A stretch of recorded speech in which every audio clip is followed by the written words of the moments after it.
So the Houston Rockets lose on the road 107 to 117, and I'm not too disappointed by this performance. However, I feel like there's a lot of areas to improve on. However, I'm not going to dwell on this performance too much, and I'm going to dive right into it. But before I do that, make sure you like the video, subscribe to the channel. Without further ado, let's jump right into it. So the Rockets, in my opinion, played a solid game. Certain guys like Jalen Green had a tough shooting night. Jabari Smith was kind of struggling from beyond the arc, but it's fine. These kind of games happen.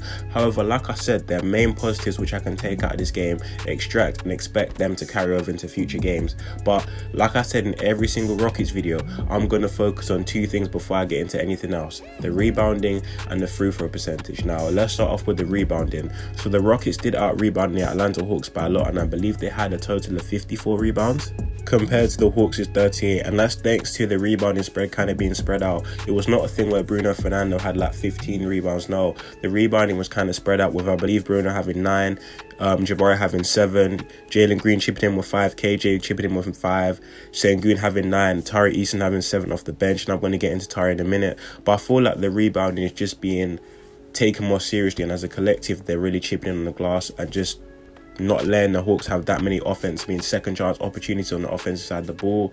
But yeah, another thing that greatly stands out to me is the fact that the Rockets last season were the worst free throw percentage shooting team, around like 70-something%. Today they shot 93.7% from the free throw line, and I believe were 14 and 15.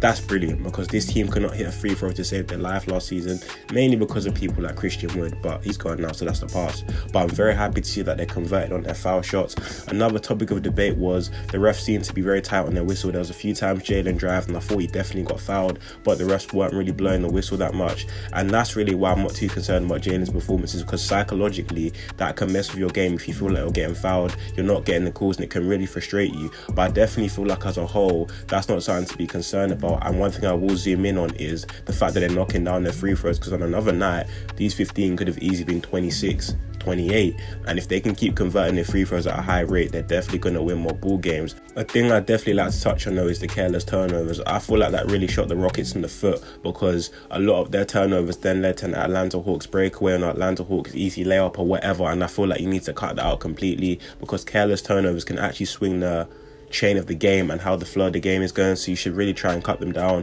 Although KPJ had a very nice outing of, I believe, 21 points, 7 assists, he also had 2 steals in there, but I think that concerned me was his 4 turnovers, because that just cannot happen in my opinion as a primary point guard. But hey, it's fine, he's adjusting to his role. As a scorer today, in my opinion, he was their biggest spark. He had a couple times where he was hitting some tough threes. He was 9 and 19 from the field, which is around 47%. So overall, KPJ played a solid game, but the turnovers definitely need to cut down. Now, one thing I also want to touch on, actually before I do that, let me talk about Jabari Smith Jr. I do like how Jabari Smith did play in this one. He chipped in with around 17 points and I believe 7 rebounds, and I like the way Jabari Smith was used offensively. And although he was only 3 of 11 from downtown, I really want him to be very trigger happy. I want his 3-point attempts per game to be around the 8 range, because I genuinely believe this guy's a knockdown shooter, and I want him to be in more situations where he can pick and pop, just spot up in the corner, spot from the top of the key, and just be that 3-point threat the Rockets have desperately needed. But yeah, I'm actually very happy with how he played. I don't really care about percentages too much. I just like the way Jabari was taking the shots he knows he can make, and even though he wasn't converting them, it's the confidence I like to see, because he knows he can make them. On another day he could have easily been 7 of 11 instead of 3 of 11, but hey, that's how the game goes, and that's how the dice rolled in this one. But look at me trying to throw in a few cheeky analogies in there, hey. But moving on to my next point is Tari Eason. Now, one thing I don't really like is the fact that Tari Eason was such an influential player in preseason, and I kind of feared that come the regular season, early on, would he not be able to give the minutes to really show what he can do, and that was the case in this one. I believe Tari basically only played for 14-15 minutes, and in the minutes he did play, I don't really see why Tari wasn't given much of an opportunity, because he was efficient as always. He was 4-6 from the field. In those limited minutes he still contributed to around 7 rebounds, because this guy's just a machine. But yeah, hopefully as the season goes on, Silas does incorporate Tari Eason to be more of a starter instead of starting Kenyon Martin Jr., which I don't think there's anything wrong with, but I would rather have Tari Eason start, if you understand what I'm saying, and play starter minutes. And yeah, I ain't really got much else to say in regards to him. I feel like Garrison Matthews is just slowly playing his way further out of the rotation as time goes on, as in my opinion you can't be having Garrison Matthews out there for 14 minutes if he's giving you 0 points, because what else is he really doing? If he's not taking and making these shots, I kind of feel like he's a waste of space in the court. And I understand that Jae'Sean Tate was out in this one. I believe still has an ankle injury, which is okay. So that's understandable to why Gary Bird's still getting these minutes. But if he really wants to be part of this rotation, he needs to start hitting his shots and just be more confident to let it fly. But that's all I really got for that.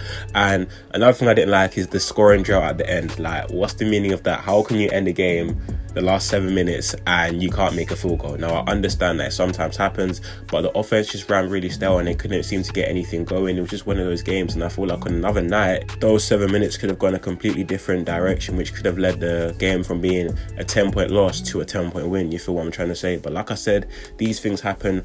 I'm not too bothered about what I saw today, because is Jalen Green going to shoot 34% from the field and 1 of 7 from 3? No, not every game. We know what Jalen's capable of. It's one of those games where his shot was not falling, and I fully expect him to be back again, all guns blazing, with like a massive performance against Memphis on Friday. Well, Friday for you guys, because for me it's Saturday at 1 a.m. Yes, I have to stay up at 1 a.m.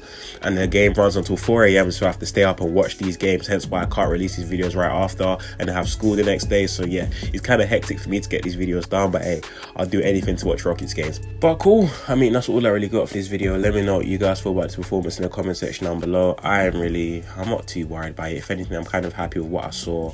I do feel like Silas is still a question mark for me. I feel a lot of guys still are in my boat. They're not too sold on Stephen Silas yet, and I want to see what he does with a more talented roster this year for me to have a more formative and more logical and fair what's the word I'm looking for, assessment of Stephen Silas's coaching ability. But yeah, I haven't really got much else to say. Leave your thoughts in the comment section down below, and we're on to the next one against Memphis on Friday. Peace.